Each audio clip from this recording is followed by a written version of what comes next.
Welcome back, my dear students. This is the part 2 session of numerical on built up section of steel beam.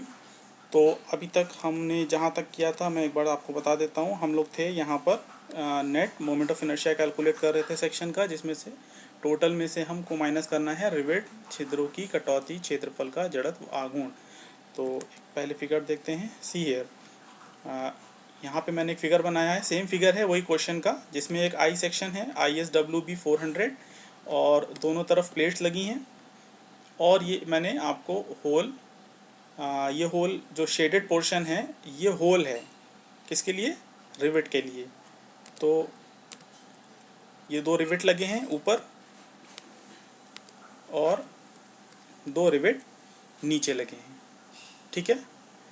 इसके बाद question पे आते हैं।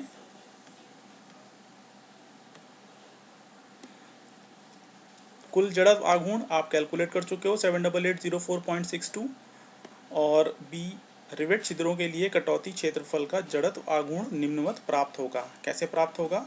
See here, rivet का व्यास question में दिया है 20 mm है। रिवेट का सकल व्यास 20 + 1.5, जो 1.5 क्लियरेंस हम ऐड करते हैं सभी को पता है, तो टोटल ग्रॉस डायमीटर हो जाएगा 21.5। फ्लेंज की मोटाई, आई खंड के लिए फ्लेंज की मोटाई, जो आई सेक्शन है उसका जो फ्लेंज है ऊपर का, उसकी मोटाई 13 mm है और उसके ऊपर जो प्लेट लगी है उसकी मोटाई है 16 mm। तो टोटल थिकनेस हो जाएगी 16 + 13 दैट इज 29 mm। फिगर पे देखते हैं। अब ये जो पोर्शन है ये वाला ऊपर का सर्कल के अंदर जो आप देख रहे हो, इसको मैं आपको थोड़ा सा बड़ा करके दिखाऊंगा, ठीक है, ताकि आपको अच्छे से समझ में आए। सी, ये प्लेट है ऊपर वाली, ये वाली प्लेट, इसको मैंने यहाँ पे बड़ा कर दिया। इसके बाद नीचे ये क्या है? ये आई सेक्शन का फ्लेंज आ गया, ये आई सेक्शन का वेब, ठीक है।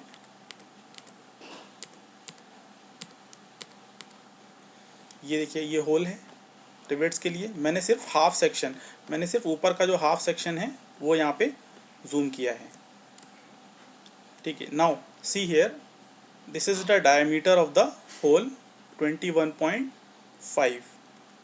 यहाँ पे भी सेम है 16, यानी कि जो प्लेट है उसकी थिकनेस 16 mm और नीचे के जो फ्लेंज है आई सेक्शन का वो है 13 mm। तो टोटल हो गया 29 mm, दोनों को ऐड कर दिया। इसके बाद ये आपका जो था, ये जो लाइन देख रहे हो आप नीचे, ये है आपका एक्स एक्सिस। एक्सिस से आउटर मोस्ट फाइबर तक जो दूरी है वो 216 mm की है। अब ये जो लाइन आपने देखी जो अभी आई है, ये क्या है? ये 29 mm के बीच में से ये मध्य रेखा है एकदम। किसकी मध्य रेखा है? जो ये टोटल थिकनेस है 16 + 13 यानी 29, उसके बीच में से ये लाइन पास हो रही है, ठीक है। तो इसकी दूरी एक्स एक्सिस से कितनी होगी? क्योंकि ये 29 mm है तो ऊपर का हाफ हो गया 14.5। अब 216 में से 14.5 माइनस करो, आपको क्या मिलेगा? 201.5। क्वेश्चन पे आते हैं, ठीक है। तो 229 mm आप समझ गए, या 2.9 उसको सेंटीमीटर में आप लिख सकते हो। तनन फ्लेंज में दो रिवेट होंगे तथा इन रिवेटों के लिए कटौती क्षेत्रफल।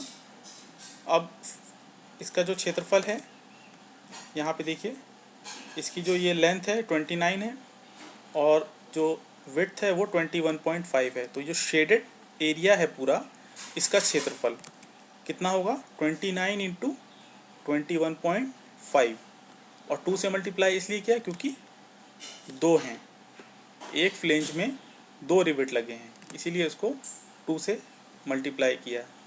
तो the value you get is 1247 mm²। ये आपका जो दोनों शेडेड पोर्शन है इसका एरिया है, ठीक।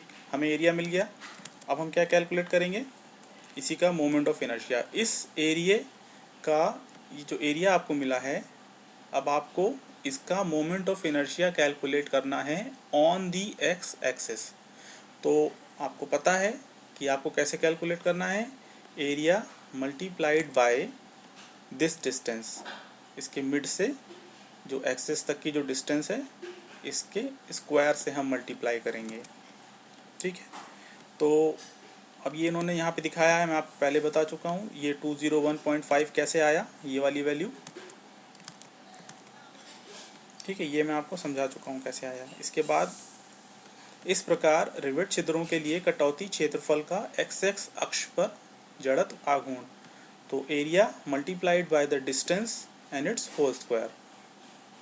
ठीक है, तो इसको कैलकुलेट करते हैं। तो ये फिगर आ गया आपके पास एक 5063.1 एक्सपोनेंशियल 4 mm की पावर 4। तो ये जो रिवेट होल है उसका मोमेंट ऑफ इनर्शिया आ गया on the x x axis. ठीक, अतः खंड का शुद्ध जड़त्व आघूर्ण net moment of inertia of the built up section क्या होगा, ग्रॉस में से हम यही वैल्यू माइनस कर देंगे जो यहाँ पे आई है। तो माइनस करने पे हमें मिल गया 73741.52 एक्सपोनेंशियल 4 mm की पावर 4। तो ये है जो वैल्यू आपको मिली है, ये आपका नेट मोमेंट ऑफ इनर्शिया है बिल्टअप सेक्शन का।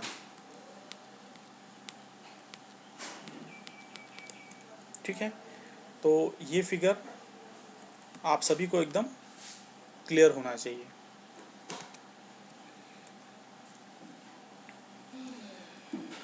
इसके बाद देखिए इन्होंने क्या कैलकुलेट किया है, तनन फ्लेंज के लिए। तनन फ्लेंज कौन सा है, ये वाला मैं दिखा देता हूँ एक बार। ये नीचे का जो ये वाला जो फ्लेंज है ये तनन फ्लेंज। ठीक है, तनन फ्लेंज के लिए कुल क्षेत्रफल ग्रॉस एरिया, अब यहाँ पे जो ग्रॉस एरिया होगा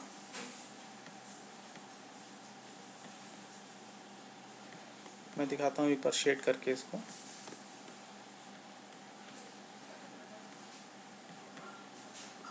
ये है आपका टेंसाइल फ्लेंज, नीचे का जितना भी आप ये शेडेड पोर्शन देख रहे हो ये टेंसाइल फ्लेंज है। ठीक है, आई सेक्शन का फ्लेंज प्लस प्लेट, तो इसका जो टोटल एरिया होगा वो कितना होगा, सिंपल है 400/16 और 13 बाय जो आई की फ्लेंज की चौड़ाई है। यहाँ पे देखिए 400/16 प्लस 200/13, जो आई सेक्शन है इसका फ्लेंज की चौड़ाई 200 है और थिकनेस 13 है, तो 200/13 ये आई फ्लेंज और ये प्लेट का, दोनों को ऐड करके आपको वैल्यू मिली 900। ठीक है, अभी शुद्ध क्षेत्रफल निकालना है, तो इसी एरिया में से जो ये होल हैं, कौन से होल, इसको हम दिखा देते हैं, ये वाले होल ये माइनस कर देंगे।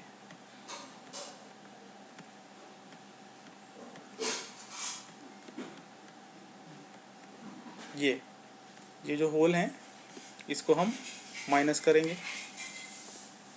तो होल का एरिया 21.5 इंटू 29 एक होल का है, दोनों होल का 2 से मल्टीप्लाई कर देंगे और टोटल जो 9000 mm स्क्वायर आया है उसमें से इसको माइनस करेंगे, तो आपको वैल्यू मिलेगी 7753 mm स्क्वायर। ये है net area in the tensile flange. तो ग्रॉस एरिया, अब इस टेंसाइल फ्लेंज का ग्रॉस एरिया और नेट एरिया हमने क्यों निकाला है ये आपको अगले वीडियो में पता चलेगा।